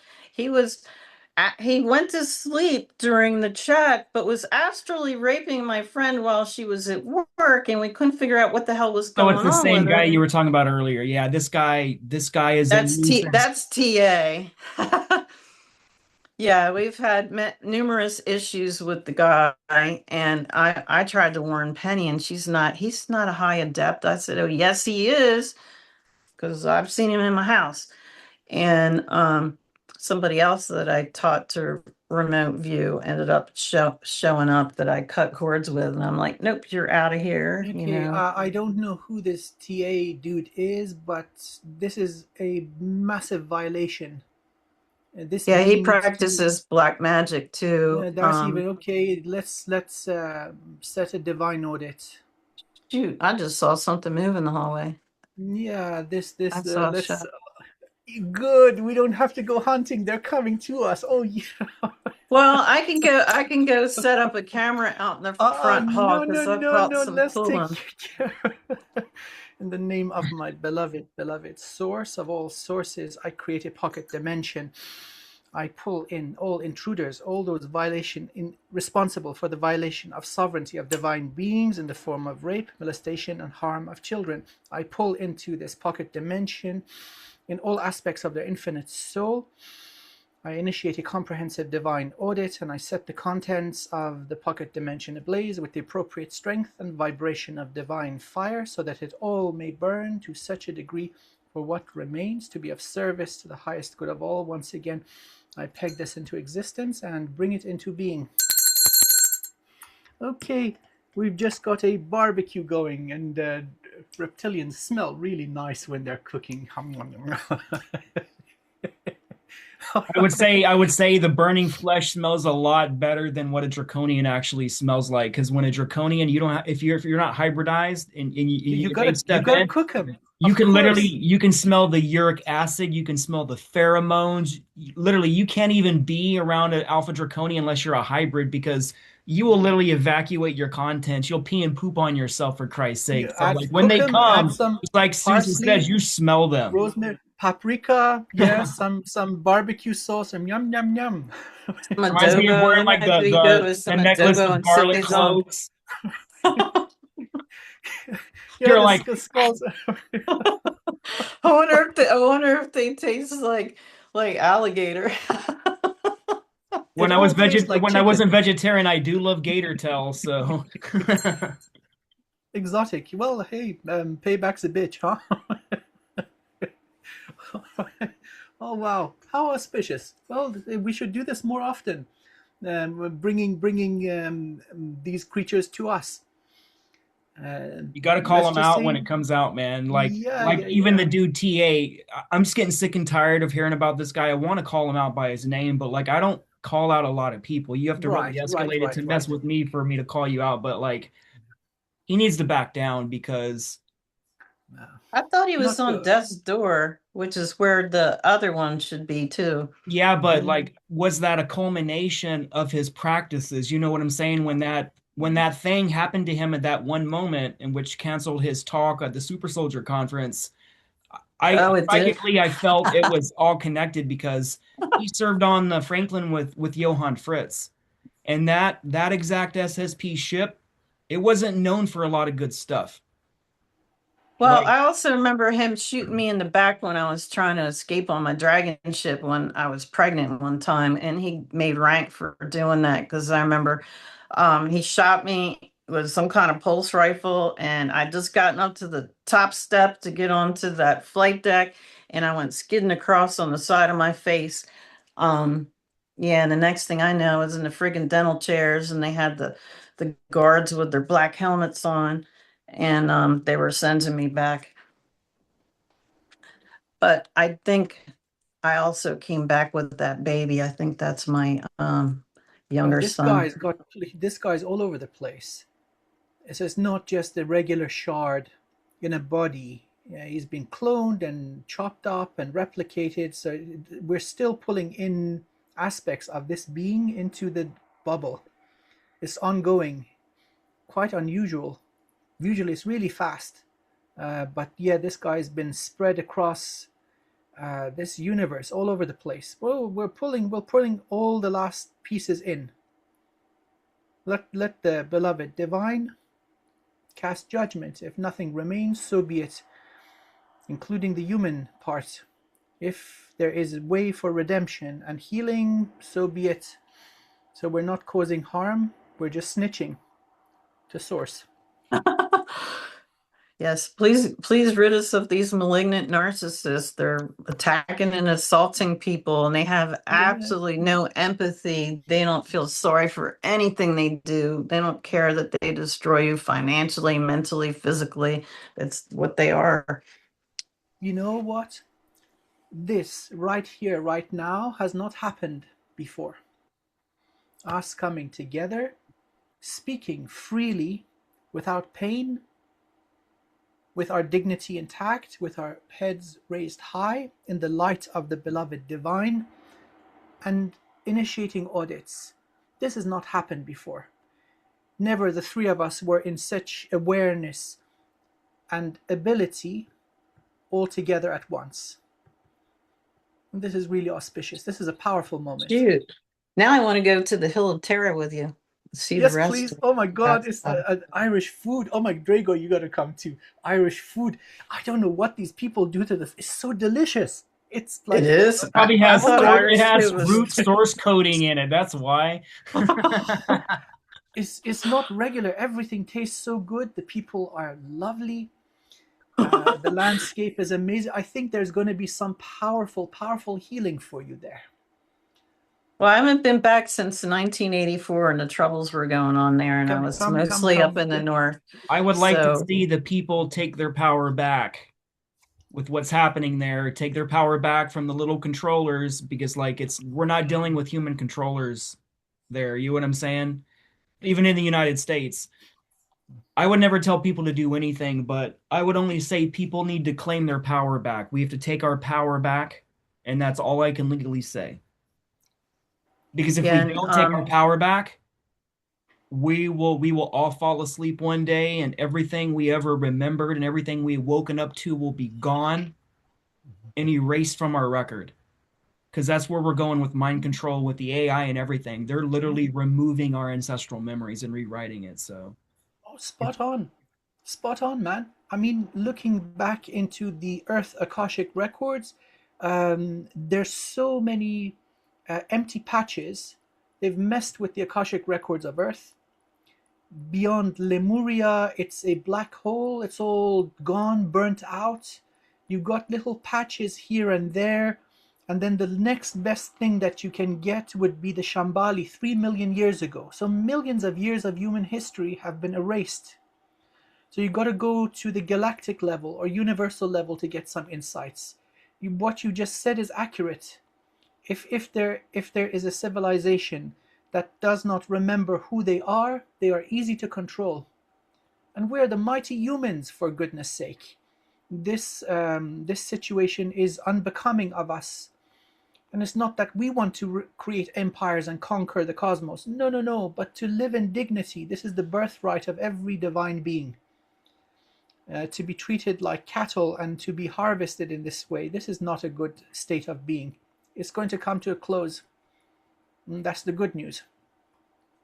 in a lot of these Akashic record readers, they don't know that the Akashic record has been edited and that it can be edited. So like Amir, how can you not necessarily train these other remote viewers, but how can you awaken them to the fact that some of the things that they're viewing has been changed? And they need to know how to navigate around to find the right answer because a lot of these Akashic record readers, they're going in and just pulling the first answer thinking it's the absolute answer and they're being deceived. Like a lot of the missions I've been on, people's like, well, we can just see everything in the SSP or the Akashic record. No, you can't. A lot No, of the shit that we did in the classified stuff, you're not going to see it. It is blocked from the Akashic record. So like there's only certain things you're allowed to view and just unless Amir said you're like the central sun where yeah. the shit's not being blocked and you can actually open up these files and records, man.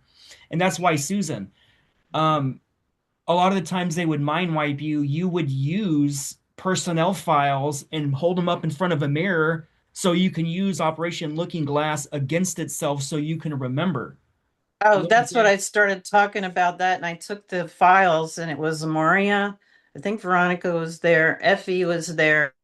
And I was holding up the files to the mirrors in the bathroom because we were trying to use looking glass against itself so we could remember. And I was saying to Amaria, I said, there was 8 by 10 of you in that. And I'm thinking it was 1996 by hairstyles. And I said, there was a picture where you had this robin's egg blue native dress and you had some little beads on the sleeves and I think on the bottom of the dress.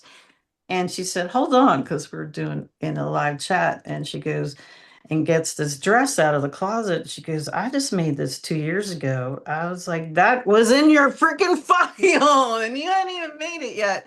It's like some of the stuff is just so crazy. You should get her to show you the picture of that dress. Well, I'll show you that dress because I'm sure it's still hanging in her closet because she went and got out of the closet for me. I'm like, man, this shit doesn't make sense. Because yeah, I remember like people younger than me would be the same age, and then Yeah, it's lots weird of seeing 20s and people backs. older or younger now. Well, with the records, to be perfectly honest, they are unreliable.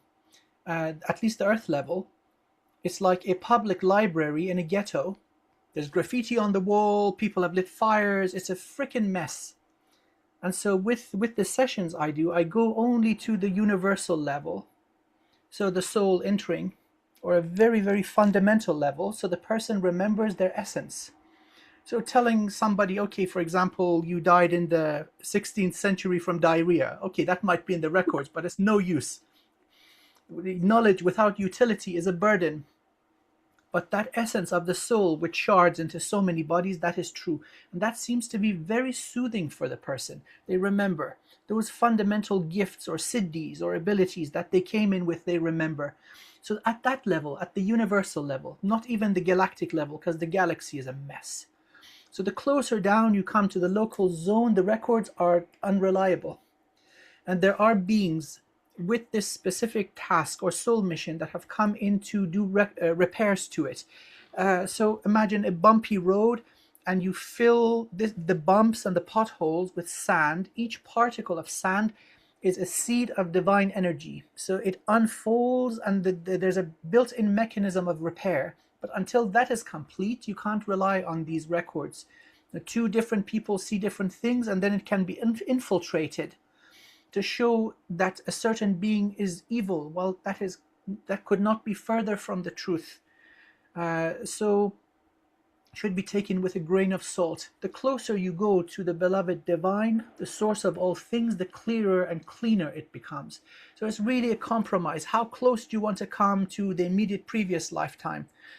And then there's all these abuses in timelines. So you may have presence in multiple places in the past thousand years, for example. So it's not a clean cut opening and closing a book and reading from it. The next thing that's critical, you got to clean and heal the heart. If you've got trauma, it's like a dirty lens that's going to distort the picture coming through.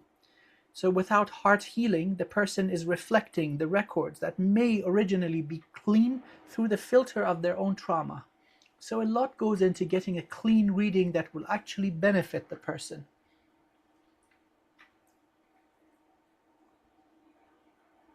Susan, earlier you had mentioned you were almost kind of disheartened when you said they're not really pulling me lately anymore or something like that, and you kind of laughed about it. But when the moment you said it psychically, I saw that they never stopped using you,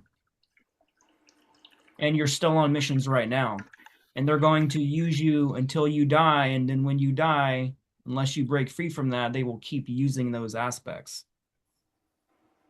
You're too damn important.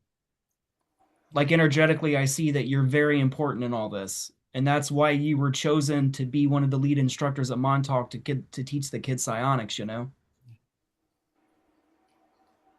Yeah, I'm just glad I don't really remember using psionics. Well, I'll shut up now because now I do. Oh my God, I don't remember using psionics to kill little animals. Yes, I do. Never mind. They forced all of us kids to do that. What animal did they pair you with? Did they Um, did they pair you with an animal and make you kill it, make you attach to it, make you care for it, and then make you kill it? I think it was a cat.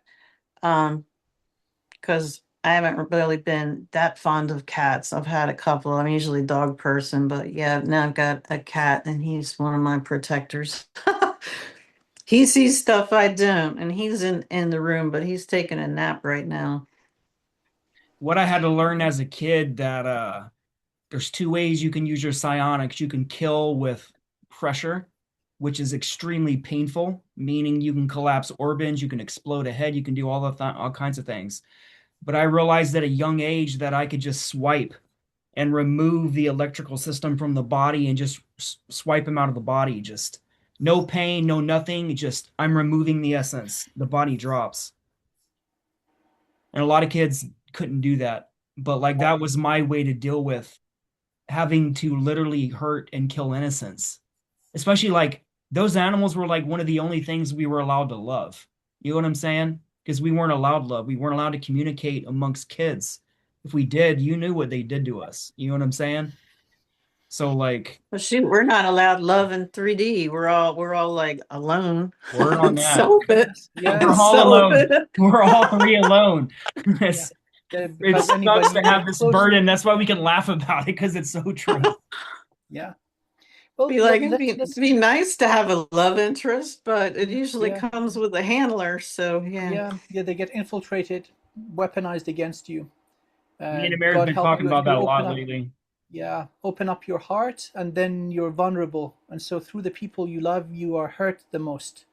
That's a ungentlemanly way of conducting business, but it is what it is. But now, just to add a ray of hope and light upon this whole thing of these secret programs, this convoluted mess that many souls, many refined, powerful, and elevated souls get entangled and are exposed to this darkness, this evil, so that they are first hand witnesses, because there is a reckoning coming.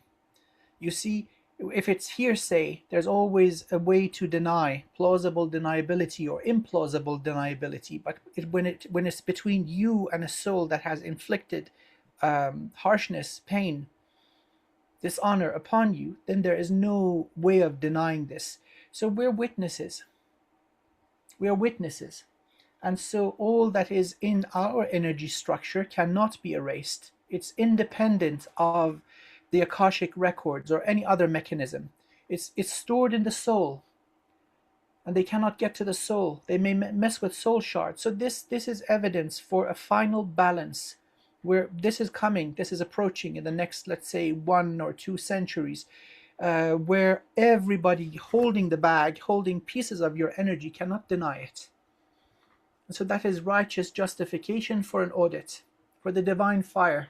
And I see that you have the holy fire Reiki written underneath as one of the modalities you use. This is not vengeance, it is not anger, it is not revenge, it is balance. And so all these acts of violation are done out of imbalance. When the imbalance burns, maybe something is left that can continue to evolve. And sometimes there's nothing left, so be it. By the way, the fire we started is now out. The beings responsible for violation, nothing made it out of this particular pocket dimension. They have been removed from the book of life. Rightfully so. Good riddance, I say. We will forget you. You Who know are what I'm we even saying? talking about? Oh, that's a naughty smile right there. Yes, I yes, just yes, I just know who I don't want in my sphere anymore. Yeah. yes, yes, There's just some people that will betray you in every timeline, every lifetime. It doesn't matter what mission you're on, they will betray you. And yeah. yes, yes, yes, indeed. Yeah, this is why I have less than 5 friends total in real life. Yeah.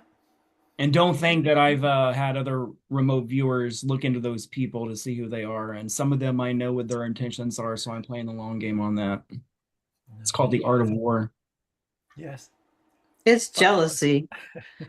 Because Yeah, the because they people want to that steal your don't like codes, of us, course. yeah, the people that don't like us are just parroting what other people have said, and they want to be famous, and we're trying to help and heal people and bring all their soul shards back. And actually, when I go to eat, I generally sometimes I'll just keep a pendulum on my table, but I'll put my hands over my food like to pray, because you know the satanic networks even distributing your food.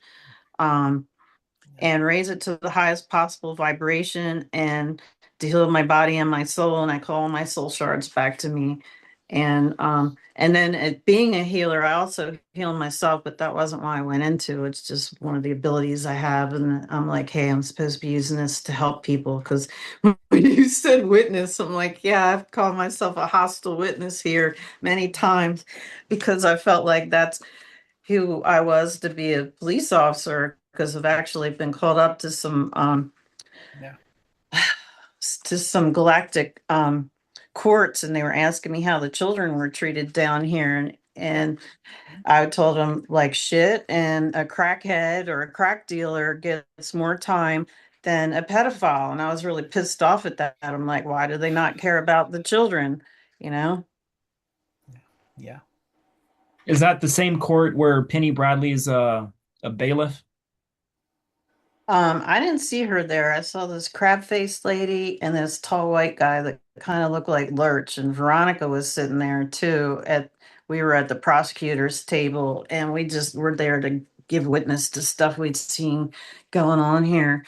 And like I said, I'm usually a hostile witness because I'm pissed off at what I saw, and what I had to be involved in was trying to fix it down here. So yeah. Do you remember if it was part of the Central Sun government? I thought it That's was a where a lot of our council of courts are. five or something, or a council of nine, something like that. It was some galactic council, because the tall white guy that looked like Lurch was also testifying with us.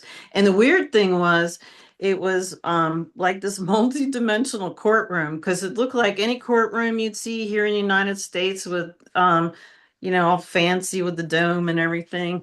And while I was talking to the ETs, I could also see people in 3D reality. It was the two layers were on top, but they looked more ghost-like, and we were more real. But we were just walking right through there with them, because the tall white guy said, I'm gonna press my face up against the glass and leave this scary face print and scare the humans. And he, ha ha ha, they were funny ETs. And the crab face lady kind of had a mouth like the predator. You don't want to see her eat because it would go like this. It was ugly. I Well, just so I But thought they were I was thinking of the funny, whole Amir thing. I'm like, I go in and touch her cheek. I'm like, a Gucci goo, you're so cute. To me, it's just cute. I can look at the most grotesque being and I'm like, you're so beautiful. I used to oh, but fear beings like you, but I'm like, I can appreciate it because like I am you, and it's just like I'm in your body, so it's only beauty to me. Even though sometimes it's these like, guys, they holy crap, it's scary. if they like you, they'll do a body swap. Offer, hey, you want to do a test drive? And hey, yeah, some of these bodies are freaking incredible. So the limbs have intelligence. It's not. It's kind of like walking in a human body, but there's just more things moving, climbing around. Some of these beings are really fantastic. So it's a respectful exchange. Hey, when you approach them with childlike joy, like pulling on their ear. Oh, what's this do? Or what's that doing here? And then so if you don't exhibit fear, and there's this light, the divine light coming through, the dynamics of the interactions change. It seems play is cosmic, whether it's between a husky and a polar bear, where the husky starts showing play behavior and is no longer on the menu, or whether it's with many of these beings. So I suppose that's why they traumatize so many children. If they take that joy and childlike innocence out of you, you're diminished, greatly diminished. So this is the root of all of the things. Same as how our Earth has been conquered. I mean, Susan and I share Irish heritage. Up to very recently, the Irish language was almost going extinct. It's coming back with a vengeance. You see, this is coming back through schools. So if you educate 1 or 2 generation of children, the old ones are naturally going to die out, and then you're back to the original status. It all starts with the children, healing them, making sure that they are safe, that they get an equal chance, that the sanctity and divinity of childhood is respected. No religion, no dogma, no force, no spirituality, none of that, until they are mature and they can choose. That would be the right way. But I was like, when I did my DNA, I was 1% Persian. Oh, there we go. Okay, so we have more in common than meets the well. Yeah, How it was about the weird stuff in there, like 1% Egyptian, 1% Sudanese, 1% Persian. I'm like, where's my tan at? I just tan in spots because it just looked like the Persians are white? immigration tan. You'll be disappointed. They're white. They're white, blonde hair, blue eyes. They're Aryan root race. So yeah, you're not getting any tan from that side, I'm afraid. Do they connect to the Lyrans originally? There's a mix. I think that they have some Orion mixed in them. That makes sense. Yeah, the whole warrior thing. They're very different from the remaining people in the west of Asia. Weird ideas of honor, and then it seems under pressure these codes are activated, Phoenix codes. Suddenly they remember, rah, we used to be an empire and whatnot. I mean, you see this happening as we speak. Um, yeah, I think they've earned their right to exist. Wonderful people. And what I've also seen with the obsession with the Aryans is that when I was in Lyra, I remember a lot of the beings having blonde hair, red hair, blue eyes, green eyes, and that's why Hitler was obsessed with finding the original root races because they had the Yeah, original programming codes. They can be reprogrammed the most easiest because of those root codes. So I just thought that was fascinating. Kind of like yeah, in Egypt, Bolivia, all these places in South America, we're finding all these the yeah. Red Nazca hair. mummies. We're finding Yeah, yeah, red yeah, hair, extended yeah, skulls, blonde hair, yeah, blue eyes, green eyes, going all the yeah. way back. Same writing, man. Same writing. That's what I'm going to be talking about in Basis 2026, the runes. These aren't just chicken scratch. It's not just alphabet with a phonetic equivalent so you can document writing. No, no, this is spiritual technology. And I think this is something that every human being should start using.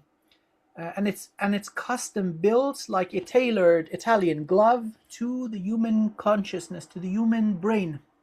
It's how we understand, it's how we speak, it's how we communicate. So it's a very powerful technology, especially when you combine them and create rune binds. So yeah, something more is going on here. Um, well, we're here to remember. Is there any specific type of runes you can recommend to people to help? Since this is a show about healing and modalities and what we can do, Yeah. Oh what yeah, more can you do absolutely. just with rune protection? So thank you for this incredible question. I'm honored. Well, start with individual runes. You make friends with this individual packet of consciousness. If it's, let's say, Fehu, abundance, so an F with up pointing prongs, you start working with it. You understand different associated meanings with it. It's not just money, it's what you value. It's the flow of, let's say, abundance, how you are anchored into physical reality. And then you would bring in something like Awaz, the U tree, meaning permanence, stability, reliability. And so if you want to live your incarnation with stable, reliable, continuous abundance, you'd mix the Fehu and the Awaz. And so you also, something that's important, you have to, in your manifestation, you have to consider balance, beauty, and harmony, symmetry. And so even the Vikings that had a purer version of the teachings got it badly wrong sometimes. So you want to avoid certain combinations in the runes. You don't want to bring in a shitstorm. You don't want to kick up a thing that will bring down the whole house. They are powerful. A lot of clients that I work with, they've got injuries from weapons that have rune inscriptions. May this injury last forever and ever until Like you on our pull the weapons? damn. Yeah, yeah, yeah. Energetic weapons imbued with runes. So that's interesting. Shoot, Susan, you pulled a yes, some for kind of so sword much. out of my chest. And You had you were one. like, you were so I Yeah, do. intimidating to I your use it. enemies because you're attacking them with a sword in your yeah. chest. They see this lady coming with a spear going through. I said, A "Holy spear, yeah, shit, that's what it this was. lady is scary." So that's how. Yeah, you did. You kept that. You kept that in you. I think you kept. Oh, it had a wonderful name. Ooh, what is it? Something Thyasu the Magnificent. This weapon had a name. Sentient weapon. Keanu the Magnificent, or something like this. The weapon was sentient. I think you still have it, or do I have it? I don't know. It's I never used it. It's too badass. It's too badass for Earth. You don't need that kind of weapon. It'd be funny And if yet that's you're. actually the name of her weapon, Keanu, because it means cool breeze in Hawaiian. So I'm like sending in the cool breeze of lightning Oh, strikes that'll kill you. Susan, that's yours. If I am so back in the day, I was kind of like a young wizard. I didn't know what I was doing. That's yours. I'm sending it back to you with a big virtual cheesecake for thank you. It helped me remember. It helped me remember stuff. I don't use the spear. I use a staff. It is the most freaking badass weapon out there. I've always And preferred a sword myself. staff, dude, staff. Oh my god.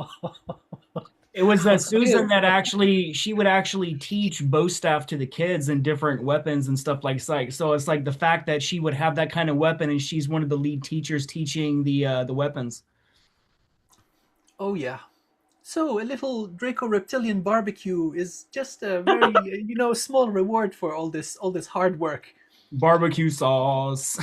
Yes, a little paprika, maybe a little bit of rosemary, and you smoke it with oak, so it smells gorgeous too. And yum yum yum. Oh my god, I'm making myself hungry. Yeah, another thing you can do with the runes and these inscriptions is you can bind souls upon death, and their soul is trapped in your weapon. So Yeah, like that's you don't that. want Yeah, to yeah, come yeah. across certain kind of weapons, man, because if it No, no, no. vanquishes you, it takes you. Yeah, correct. You got to be really respectful. And in the sagas, there. So these are the. I think they're the stories of Finland. So one of the Scandinavian nations. So they've got these sagas, and it talks about the consciousness of the weapon as it travels to human, to human, to human, and it ultimately fulfills its destiny. Almost like So you're selecting a human. Yeah, like how crystals travel from person to person. So it's something that should be used with great respect and reverence, but it is infinitely powerful. So if you're using it towards health, if you're using it towards abundance, if you're using it towards friendship, having soul family surround you, things that are positive and beneficial, that would be the good use of it. And so, of course, things like this have to be used with awareness. If you're manifesting, you're causing a bubble, or sorry, a ripple in the surface. So if you're sending out evil, that's exactly what's going to come back. If you're beneficial, if you're healing, if you're cleaning, if you're an instrument of divine blessings, that will just amplify your own well-being. Sorry, Susan, I kept your spear. It was always yours. Just wanted to look at it. It was, oh my God, this thing. And then you've got these Celtic patterns that are moving around the surface like it's liquid metal. You can crack a planet with that thing. Yeah, I have to return it. I was just borrowing it. Sorry, I didn't know better. But I polished it. It's clean, it's shiny, and it's ready to go. And it's rightfully yours. That's awesome. what was it? Amoria was telling me she read something where she's like, "Oh yeah, well, supposedly the two of the Donnan stole like the spear of Luge, the sword of was that I forget, and the cauldron of Dagda." And I said, "Well, I remember wearing Merovingian clothing, like I had this peasant blouse on, this really colorful skirt, and a scarf on, and I couldn't." And it was actually Veronica was there too, because I made the one cauldron into another cauldron into another cauldron. So we had fish, beef, and chicken and rice, and nobody was going hungry, and I was feeding lots of people like I was Jesus or something with this cauldron. And which is kind of interesting because Irish people are offended if you leave their house hungry. That means they're not a good host. Yeah, yeah. Same But with the Persians. The Persians, they stuff you to death. Like if but there's three people, they've got enough for 25 people, and they force feed you. And if you don't, if you refuse to be force fed, they're offended. Like, is there something wrong with our kebab? And you say no, so they put like five more on your dish. So yeah, I think there's something with that. But the Celts, they're Indo-European Celtic language, the Gaelic language, the food, the music, it's all the same. So they're different from other European races.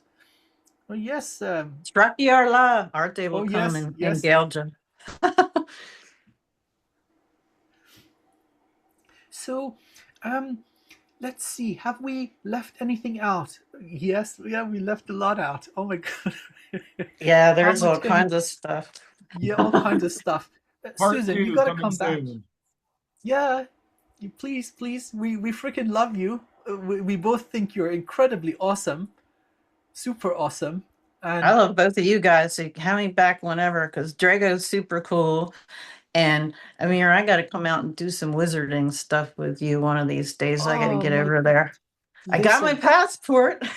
Beautiful. Listen, come over to the United Kingdom. I'll give you a tour of the real sacred sites, not these freaking Stonehenge and bullshit that doesn't even work and is a siphon for soul codes. Yeah? I'll take you to some of the old druidic sites, and then we can cross over into Ireland, go to some of these stone circles that will make the hair rise on your body as I'm even tuning into them now. These are magnificent places. I think there's so much healing for you. Please, it would be such an honor to be your host.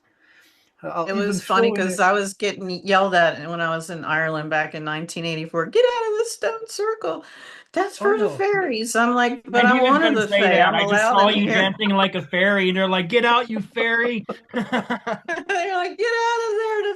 The fae are going to get angry. And I'm like, I am one of the fae. I'm allowed in Yeah, here. I'm this is my home. This is my nest after all. Yes.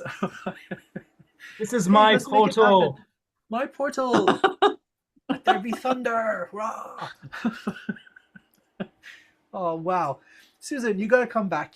Yeah, we would love you to be our guest again. And I'll come back. Definitely. thank you, thank you, thank you, thank you, thank Oh, you. we didn't even talk about any of the herbal stuff I make. Yeah, Because yes. some of them are Uh, herbalists I too. think Susan, I So. think we awakened some joy in you because you're shining again, and the video is cutting out. So that's the energy of the big happy. So that's good. Perhaps that's where we should start with the Oh, I next am because I episode. noticed Drago was cutting out. Or maybe it's me because I'm super Okay. happy. Yeah. All our high vibrational energy is short circuiting each other. Yeah, but seriously, next time we'll just open up with all your healing modalities because I know you sell a ton of salves and a different all kinds of stuff, man. And that's really important for people to know because like it's not just healing people astrally. You're doing physical things in the here and now with physical technologies Yeah. through all these lifetimes of being fae and being natural healers and stuff, and that's really important. Because people are desperate to find cures or to find alleviations. We can't say cures. We've learned our learned our lesson on that word. Quite literally, just happened to us. We can't say Yes. cure, but yeah, Yes. that's really important. Yes. Okay, Susan, where can people find you? You wonderful, glorious being. Oh, I'm at my online shop because I've got two websites. One's for locals, and then the online shop is just lowercase divine connections with Susan.com, and it's DI, not DE, like the cross dresser guy, divine, that guy. It's yeah, not like that. It's DI. And I've got salves and herbal stuff, and I still got a lot of stuff that I didn't list on there. And shoot, I even made This one was so good. I was surprised at how good some of this organic stuff was. I made this organic cold sore balm and I gave it to somebody who had shingles and it dried up their shingles like overnight. So, yeah. And then I'll put my healing energy in there so that you heal faster too. So, because what was it? Aurora Diamond Heart. I gave her something and her daughter held it and she's like, did a witch make this? She's like, I can feel the magic in it. And I was like, well, I do put healing energy into them too, so you heal faster. But I see you in the astral wearing like this sorcery outfit of like a good witch, and you have your big old wooden spoon, and you're like bringing astral elements. You're like, okay, I'm taking this to throw it in there. Like, oh, you little good one. And I'm like, it's bubbling magic. I just see that's who you are. And there's a whole line of dragons very politely waiting with their little Hello, container. sir. May I have another? May I have more, please? yeah, like my mom, when I was cooking for her while I was helping dad after he had a stroke, she kept yelling at me, going, "You can't use margarine, use corn oil." And I'm like, I don't use corn oil. It's got glyphosate in it. And I don't like anything with corn oil or corn syrup in it. And margarine, I said, it's bad for you. And then it was like 2 months later, and she comes back from the doctor. She's like, my doctor was so impressed. All my numbers were excellent. He's never seen them that good. I said, you're welcome. Yeah, because while making the food, I'm also raising it to their highest possible vibration to heal them. And yeah, I'm like, you're welcome. And she just looked at me kind of funny. I'm like, never mind. You don't understand. Muggles will never understand that. I do it to all my food. I bless it. I thank it. I thank it for making its way to me, and we merge energies together. And I mean it no harm. And like, you have to convert your food, even though if it's toxic. You have to energetically convert your food every single time before it touches you. And sometimes I'll just be too hungry. I might take a spoon of peanut butter, and that's all the way down my throat. I see it energetically going down my throat into my stomach. Yeah, and they're like, and then you got to get through the rest of it. So what I'll 'cause do is I'll go back in time. I'll Perfection. say I convert it and I clear it before it entered my mouth. So according to time travel, I'm good. Yes, that works. Yes, I first eat it, and then I bless it. While I'm Then you remove all that other energy attached to it. I send this back to source for transfiguration. same wisdom, but I first eat. Have something to be grateful about. Yes. Smells too good to not put it in your mouth fast. So Num num num. Okay, okay. This was so wonderful, so elevating, so much joy.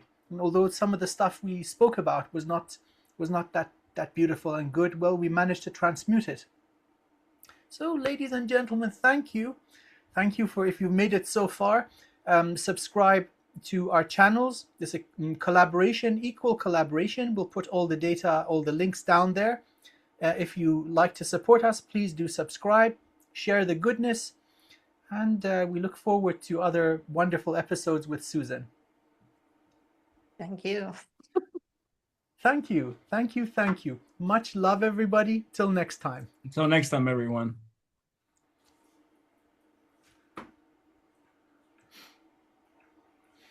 Okay, Drago, you're still recording also.